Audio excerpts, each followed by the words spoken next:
Ano yan tayo, nagtitinda ka tayo? Titinda ka? Hindi po nangangalakal. Ano nga ngalakal po? Kumain na kayo tayo?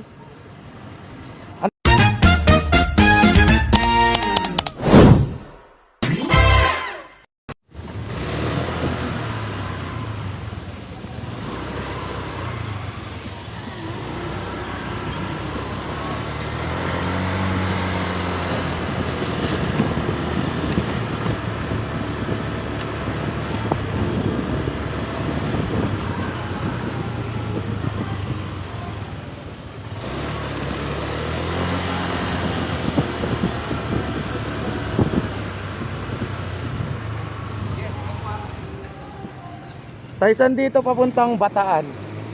Papuntang Bataan tayo. Porak. Ah, puro po. Saan po? Dito, liliko lang tayo. Po yun, tapos diretso kayo ano. Diretso lang po dito. Pagtinan niya, pag di ko niya. Apo. Ako, kakalula kayo. Diretso niya. Diretso lang po siya nun. Ano yan tayo, nagtitinda ka tayo? Titinda ka? Hindi po nangangalakal. Ano nga ngalakal po? Kumain na kayo tayo?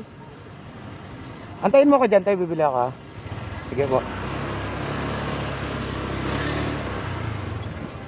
Saan tayo bibili mga tayo? May nadaanan ako makdo. Oh, wait lang. Paikot yun dito eh. May nadaanan ako makdo kanina doon. Bili na lang natin ng makdo. Bait yung tatay ah.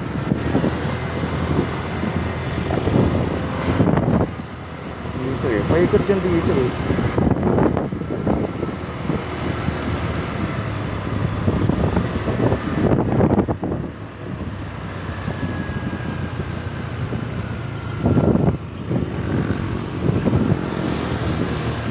Order na lang tayo ng ano. Drive-thru na lang tayo ng McDo mga tol.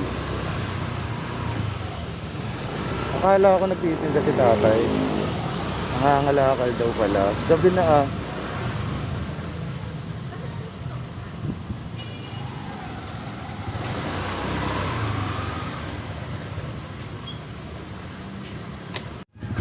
So, ayun mga tol. Nabili na natin yung pagkain nila tatay. Ito McDo. Ang nakita ko kanina parang natutulog dito.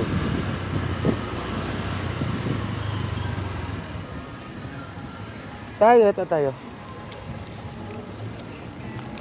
Kain na kayo dyan tayo. Salamat po. Dito yung daan sa Porak no tayo. Sa diretso po. Pagligo niyo dyan, tapos kakalaba kayo, dire-diretso lang. Diretso lang po. Porok pa. Sige. Thank you tayo. Ingat tayo. Ingat kayo. Ingat po. Thank you tayo.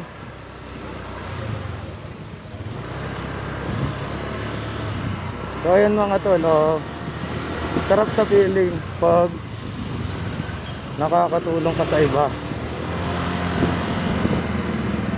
Basta iba lang talaga yung feeling pag may natutulungan ka. Lahat naman napagsisikapan. Sila tatay, gabi na, nangangalakal pa rin. Hindi ko na tinanong si tatay kung ano mga tol eh. Nagmamadali kasi tayo.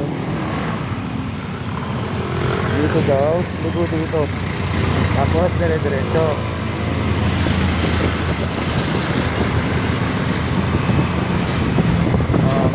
Hindi ko na tinanong si tatay kung saan sila. Basta ang naisip ko lang mga tol, kung kumain na ba sila, dahil gabi na mga tol, nangangalakal pa rin sila. So yun mga tol, hanggang dito na lang. Ride safe sa lahat.